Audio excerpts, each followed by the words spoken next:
Hi guys, for today is video, mag-vlog naman ulit tayo guys para tayo ay makatulong sa mga hindi pa mga monetize at saka malapit na ma-monetize. Maituturo ko lang sa inyo mga idol base sa aking kaalaman, napakadali at napaka-easy at saka makakatulong ito sa inyo. Kaya yun, panoorin po natin guys. Kasi importante naman talaga mga idol ang sabi nga naman dito sa pag-vlog, kumbaga sa kahit naman tayo ay magaling dapat samahan din natin ng diskarte. Kasi 'pag sinamahan natin ng diskarte matatapos 'yan. Kaya umpisa na natin mga idol kung papaano, natin i-monetize agad yung mga channel natin na umaabot na tayo ng ilang buwan or, umaabot na tayo ng isang taon na hindi pa tayo namo-monetize. Samantala ako no'n na-monetize tayo ng 1.5 buwan na kuha natin yung 4,000 watts hour at saka 1,000 sub. Ito po mga idol, i-ano na natin, ipaliwanag natin mga idol. Guys, ito na ipapaliwanag na natin guys. Una-una natin guys para ma-monitor natin mga idol. Punta tayo sa dashboard mga idol. Pag pinindot natin yung dashboard, ito po yung lalabas mga idol. Grabe ang ganda ng ano niya mga idol, ang performance niya mga idol. Watch our time 513. Last week ko lang to sineryoso mga idol. Tapos yung views niya 37.3k thousand views. Napakalaki mga idol. Samantala kung makikita nyo mga idol, pindutin natin mga idol kung para sa akin lang naman ang kaya ang naituturo po natin mga idol. Kung para sa akin, ang may upload natin sa long form video, mas maganda i-screencast live natin kasi mas maganda talaga sa screencast live kasi malaki ang nakukuha ng watch hour natin. Samantala dito sa long form video, malaki yung views niya pero maliit naman ang nakukuha natin kasi maganda talaga ang screencast live kasi ang pinagkaiba ng screencast live, pag i-sinit up mo yung video mo sa screencast live hanggang mag-umaga yun mga idol. At saka ito po yung lagi natin pinapaalala na dapat po talaga na pag once na gamitin natin na screencast live, wag na po natin i-upload sa long form video at saka sa short video kasi ang mangyayari doon mga idol, copyright, ma-reuse content tayo. Sayang po, suspended tayo ng 3 buwan or 1 buwan ba, ganun ba. Kaya kung like for example, may upload natin sa short video at saka sa long form video sa screencast live, wag na natin gamitin yung video. Ang mas mahalaga dyan para hindi natin siya madouble kagamit yung video natin, ang gawin natin kada upload or kada screencast live, dapat i-erase talaga natin kasi yan ang ginagawa ko. Ayan, kung makikita natin mga idol, ito po yung ano natin, dito tayo sa paano magluto ng ginataang paa ng manok. Ito po yung kinita niya mga idol na watch hour. 10 hours lang yung kinita niya. Ito po yung kinita niya mga idol, 10 hours sa Pero okay na yan. Kung para sa akin naman, kung may oras naman kayo, kung malaki ang time nyo sa mas maganda, mag-upload tayo sa long form video, tapos mag-screencast live, tapos upload tayo sa short video. Kay talaga, pag nag-viral pa yung screencast live na ay yung video po natin, long form video, ang mangyayari doon, di doble-doble, monetize ka agad. Baka isang araw, ma-monetize tayo. Iyon po, tapos ayun, yung isang channel ko to ha. Bali, ano to. Tapos tingnan natin dito naman tayo sa mga idol. Titignan natin yung kinuha natin sa screencast live. Grabe talaga yung screencast live. Napakaganda talaga yung screencast live. Dito naman tayo sa screencast live. Yan, dito punta tayo dito sa screencast live. Dito tayo pipindot ha para madali natin madali natin makita yung natin, yung performance. Dito natin pindutin natin tong watch hour time. Kapindot natin yan. Ayan, dito natin, yan, dyan makikita natin. At saka, laging paalala ko lamang, mga idol, para hindi kayo sabihin na nagbabawas yung watch hour natin. Dito tayo titingin sa sa lifetime wag tayo sa watch hour time kasi sa watch hour times performance lang natin yan sa isang buwan. Kaya ang gagawin po natin, pindutin natin ito uli, katas kapindot natin yan, ito na po yung lalabas. Pag lumabas dyan sa watch hour time, di ba pinindot na natin, Lagi kasi maraming nagtatanong dito. I-scroll natin 'yan pa left. Ayan, i-scroll natin 'yan pa left. Ayan, pag na-scroll natin 'yan pa left, dito tayo pipindutin natin itong lifetime. Kapindot natin itong lifetime, ito na po yung lalabas. O kung makikita nyo mga idol, dito tayo sa screencast live. Yan, kung makikita nyo mga idol, yung grilled chicken, napakaliit ng views nito mga idol. Ang views ng grilled chicken, alam nyo kung ilan lang. Tapos ito po yung ano niya mga idol. Kumuha siya ng 30 watts hour, tapos lechon 24 hours, tapos lechon November. Ayan, dito tayo. Ayan, dito tayo sa November, lechon, ito po, papakita ko ulit mamaya. Kung makikita nyo itong lechon, tapos itong ang gaganda mga idol, samantala yung views niya, napakaliit lang. Ito po, kumuha siya yung lechon ng October 22. Linalagyan ko lang ng pasensya na po mga idol kasi medyo lumalabo minsan yung vlog natin kasi alam nyo naman wala pa tayong ipangbili ng mga gadget na mga high-tech na panggamit ng vlog. Mas importante lang sa atin basta makapag-vlog tayo at saka makatulong tayo sa kapwa content creator. Kasi sabi nga naman, pag gusto maraming paraan, pag ayaw maraming dahilan. Kaya gusto natin to, gagawa natin ng paraan. Yun po guys, kumuha tayo ng mamaya titingnan natin yan mamaya titingnan natin ang views para wag kayong kukura pa. Dito tayo sa Filipino Spaghetti, nakapabiral tayo dito. Wow, sana all. Kung makikita nyo mga idol, yung sub pa lang nito nasa sobra pa lang to 700 sub. Pero nakapabiral tayo, grabe. Itong Filipino Spaghetti, nakakuha tayo ng 20,000 views. 20,000 views.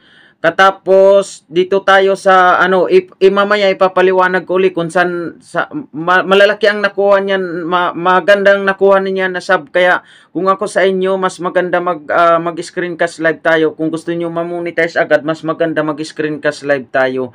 Kasi ang screencast live, malaki ang maitutulong sa atin. Ang screencast live, aangat yung watch hour natin, aangat yung sub natin, at saka mamu-monetize tayo. Ayan po. Ayan, sinsya po mga idol, parang tagal natin hindi nag-vlog, kaya medyo na tayo ngayon, parang may kaba. Tapos dito tayo sa beef stew guys. Kasi kung tutusin talaga, kung mag-vlog tayo, unang-una sa lahat, pag nag-vlog tayo, ang mangyayari doon, hindi naman tayo magbabiral. Buti kung artista tayo kasi magbabiral tayo. Kaya ang mas madabis dito mga idol, gamitan po natin ng diskarte. Ayan, kung makikita nyo itong beef stew, nakakuha tayo ng 69.2 watts hour, tas kinamatisang manok 35, tapos bilo-bilo. Pero napakasimple lang ng mga video niya mga idol. Ipapakita ko mamaya yung screencast live ko. Naku po, napakasimple lang. Grilled chicken 30, tapos dito tayo sa lechon October 22, 24 watts hour, tapos lechon manok 22 watts hour. Guys, ayan po, maganda talaga ang inanuhan ng kinalabasan ng screencast live. Kasi ito talagang makakasusi ng natin, ka-monetize at saka sumahod tayo. Yan, punta naman natin dito mga idol. Pindutin natin ulit dito yung content. Tingnan natin yung views mga idol. Grabe talaga yung views mga idol. Ayan, kung makikita nyo yung views mga idol, kung dito tayo sa pag-vlog naman, kung may oras naman tayo, di mas maganda rin mga idol, mag-upload tayo ng long form video, tapos mag-upload tayo ng maggawa tayo ng screencast live kung mayroon tayong oras. Pero kung para sa akin, kung limit lang yung oras natin, kung i-upload natin sa long form video, mas maigi i-screencast live na lang natin. Kasi ang screencast live, malaki talagang nakukuha na watts hour. Ito po guys, kung makikita nyo mga idol, ito po yung kinuha natin na tapos puntahan, kung itong ginataan manok, nakakuha tayo ng dito tayo sa ginataang manok, yung nakukuha natin na watts hour, nasa 10 hours, pero may views tayo na 207. O malaki talaga ang diferensya ng ano ng screencast live at saka long form video. Kumuha tayo ng 270 tapos 270 tapos na watch hour niya 10 hours. 10 hours lang yung kinuha niya. Samantala dito tayo sa samantala sa ano sa screencast live, 'di ba pinakita ko sa inyo yung screencast live natin, yung bilo-bilo at saka yung ano napakalit lang ng ano. Tingnan natin dito naman tayo sa live, 'di ba? Kung makikita nyo yung bilo-bilo, tingnan nyo yung bilo-bilo, ipapakita ko sa inyo yung video. Napakasimple lang mga idol, pero kumuha siya ng 35. Grabe, 35 talaga yung kinuha niyang 35 talaga yung kinuha niyang watch hour. Tas kung makikita nyo itong mga idol, itong live ko, itong viral, grabe mga idol yung viral. Itong beef, asa na yung spaghetti? Kung makikita nyo itong spaghetti, napakasimple lang ng spaghetti mga idol na in-screencast live natin. Asa na yung spaghetti dito? Ito po yung spaghetti Filipino spaghetti October 29. Nakakuha tayo ng 20k views. Grabe, ang laki nun mga idol. Tapos hanapin natin yung asa na yung dito na sub. Tingnan natin dito sa sub kung ilan ang nakuha natin sa screencast live. Maganda talagang screencast live, promise. Dito tayo guys, punta natin yung, i-scroll lang naman dyan. Kung makikita nyo yung watch hour, tapos para mamonitor natin kung ilang yung nag-sub sa atin mga vlog or sa live natin. Tapos pupunta natin dito sa sub kung ilan yung nakuha natin sa ano. Ay grabe, kung makikita nyo mga idol, highest talaga. Kumbaga sa ano, kumbaga sabihin man natin sa sub to sub tayo, pupunta sa sub to sub or dikitan, mas maganda dito mga idol kasi nagluto lang tayo ng spaghetti. Katapos nung nagluto tayo ng spaghetti, in-screencast live natin. Kung gusto nyo makita ito, i-search nyo lang yung BBoy19. Katapos ka-search nyo yung BBoy19, tingnan nyo kung paano ko ginawa yung screencast live. Ayan, nandyan naman. At saka kung gusto nyo naman matuto kung paano mag-screencast live, sa hindi pa marunong, punta kayo sa Richard Palacio Sarno sa ano ko sa YouTube, yung isang YouTube channel ko. Doon makikita nyo paano mag-set up ng screencast live at maiwasan magka-problema. Grabe mga idol. Kung makikita nyo mga idol, yung Filipino spaghetti, nakakuha tayo ng 35 sub. Ang laki nun mga idol, 35 sub. Samantala, sa performance niya ng sa last week pa lang to, kasi nung last week yung nakuha natin na nasa sobra 200, kasi nasa sobra 400 pa lang tayo kasi sobra 1 week pa lang to na siniseryoso natin itong channel na to, BBoy19. Ayan, grabe mga idol, Filipino spaghetti, nakakuha tayo ng 35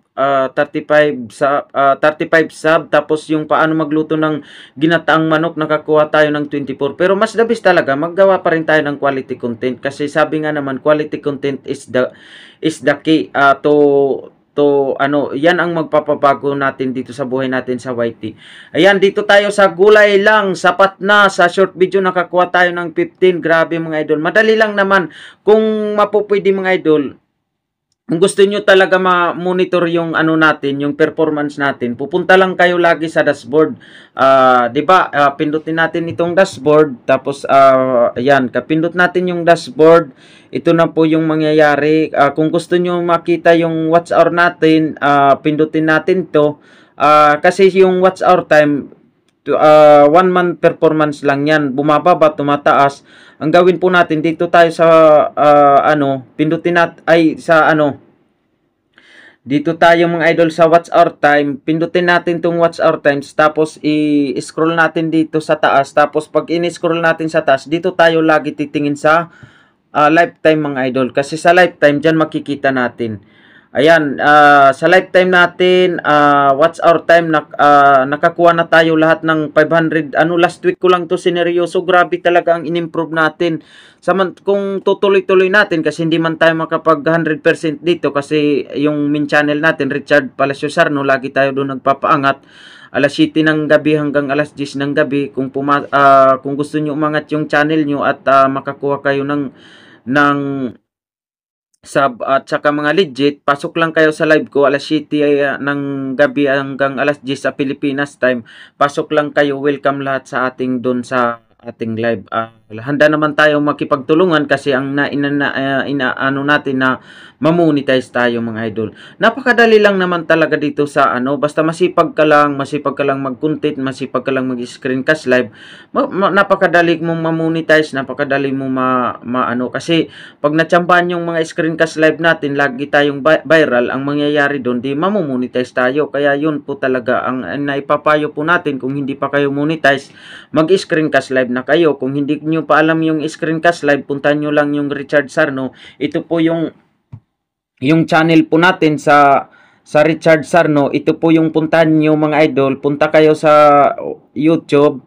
Katapos pag pinunta natin yung YouTube, kung kayo po ay nagsisimula pa lang, i-search natin dito yung dito yung Richard Sarno. Maganda yung performance mga idol. Richard Sarno. Ito i-search lang natin yung Richard Sarno mga idol. Richard Sarno, i-search lang natin. Pindutin natin to. Medyo magalaw lang yung vlog natin kasi yung pang-vlog natin, ginagawa na lang natin paraan. Kumbaga sa wala pa tayong magandang Yan, pindutin natin to yung Richard Sarno. Ayan, pag hindi pa kayo marunong mag-screencast live, ayan, ipindutin lang natin siya mga idol. Tapos tingnan natin dito sa content. Ito po yung makikita natin sa content niya mga idol. Ayan, nandyan marami tayong mga tips. Sabi nga naman, hindi naman yan napakaganda, pero may makukuha kayong aral mga idol. Kumbaga sa base sa experience, hindi ko yan hindi tayo nagmamayabang na makakuha lang tayo ng views na kung ano-ano yung vlog natin. Kung ano lang yung na-experience natin, yun ang i-share po natin. Ayan po, dito tayo guys. Ito po, hanapin nyo lang paano mag-setup ng screencast live at maiwasan magka-problema. At saka kung hindi nyo makuha ng isakto, i-PM nyo lang ako sa FB, Richard Palacio Sarno.